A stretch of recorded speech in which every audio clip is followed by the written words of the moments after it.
Bonjour, bonsoir. Je vous propose aujourd'hui de découvrir une recette de sauce barbecue, une recette que j'ai mise au point après plusieurs essais.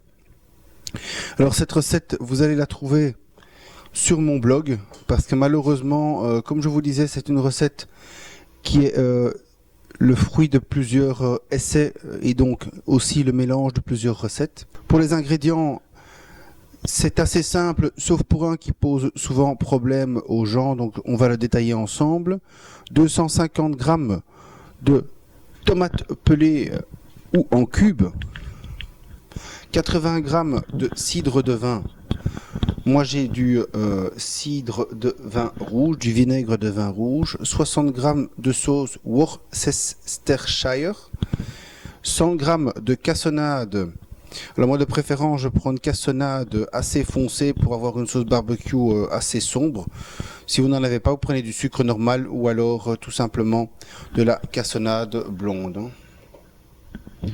2 cuillères à soupe de moutarde. Alors la plupart des gens réduisaient la quantité de moutarde dans les essais. Ce n'est peut-être pas nécessaire. Moi dans mon cas j'aime bien quand la sauce est un peu piquante. Donc moi je laisse bien 2 cuillères à soupe de moutarde. Mais c'est ça qui donne son goût un peu piquant. Donc à vous de choisir. Mais moi je laisse donc 2 cuillères à soupe de moutarde. 1 cuillère à soupe de jus de citron. Une gousse d'ail. Alors dans mon cas c'est facultatif et aujourd'hui j'en mettrai pas. Parce que il m'arrive souvent de cuisiner pour quelqu'un qui est allergique à l'ail. Donc ça relève un peu la sauce, mais malheureusement, certaines personnes, comme je le disais juste avant, sont allergiques ou simplement ne le digèrent pas. Donc je vous conseille d'en mettre si vous n'êtes pas allergique. Ça rajoute un petit peu un petit goût vraiment sympa. Et alors pour finir, 2 cuillères à soupe de miel. Ne prenez pas un miel trop cher, un simple miel du commerce non bio, ça fonctionne tout aussi bien. Donc pour la marche à suivre, malheureusement, donc comme je disais juste avant, je n'ai pas trouvé de méthode pas à pas, Cookomix ou Cookidoo qui me conviennent à 100%. Donc j'ai développé ma propre méthode basée sur Cookomix et Cookidoo. On va voir ensemble comment cela fonctionne. C'est vraiment pas compliqué.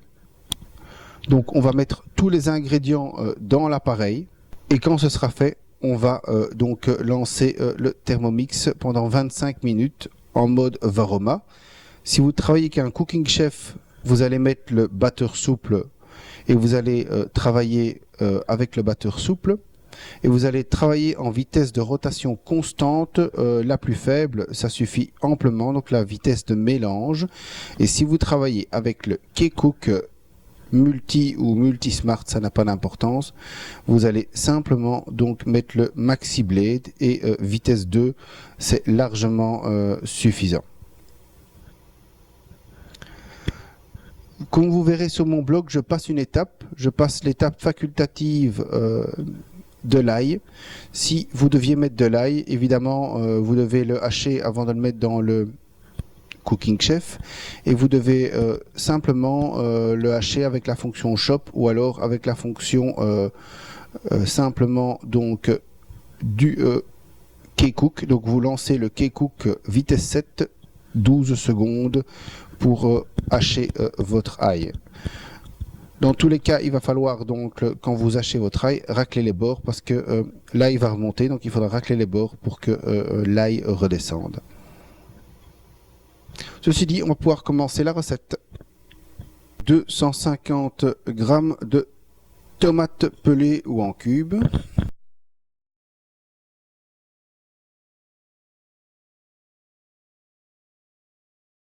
80 grammes de vinaigre de cidre.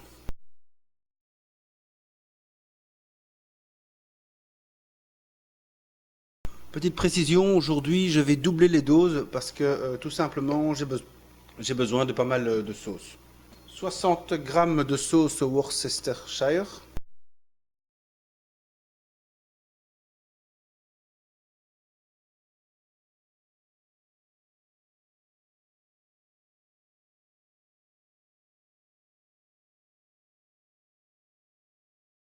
« 100 grammes de cassonade, comme je vous ai dit, préférez plutôt une cassonade assez foncée pour pouvoir avoir une sauce assez foncée aussi. 2 cuillères à soupe de moutarde.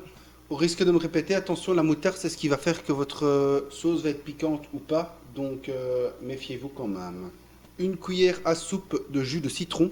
De préférence, le jus de citron, prenez un jus de citron que vous faites vous-même avec des vrais citrons. Moi, j'en avais pas.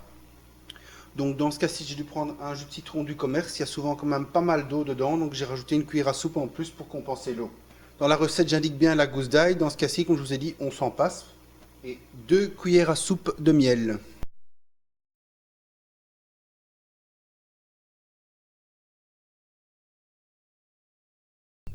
On a mis tous les ingrédients. On va passer l'étape facultative, donc qui est indiquée sur le blog, de hacher l'ail en réalité, mixer. Maintenant, on va donc faire mijoter la sauce. Alors, il est important de faire mijoter sans le gobelet doseur pour que, évidemment, ça s'évapore, qu'on ait une sauce, je vais dire, pas trop liquide.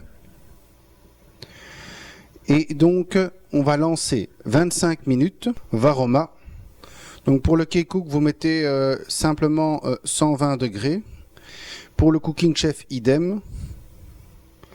Et alors la vitesse cuillère. Donc à nouveau, K-Cook vitesse 2, Cooking Chef vitesse mélange constante, la plus faible possible.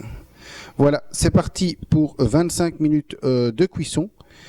Et on se retrouve dans 25 minutes. Comme vous voyez, ici ça bout pas mal. Et pour pas en avoir partout dans ma cuisine, parce que ça commence bien à bien bouillonner, je vais utiliser un accessoire qui est fourni avec le TM6, qui est un couvercle anti-projection. Donc voilà, je suspends la cuisson, j'ajoute mon couvercle anti-projection et je reprends la cuisson. C'est vraiment un chouette petit accessoire qui va vous permettre vraiment donc d'éviter toutes les éclaboussures dans votre cuisine et donc beaucoup moins de nettoyage par la suite. Voilà, on a repris la cuisson, encore une dizaine de minutes. Le Thermomix a désormais fini. Donc nous allons voir ce que ça donne ensemble. Faites vraiment très attention de ne pas vous brûler parce qu'avec le Varoma, ça cuit donc très très haut en température.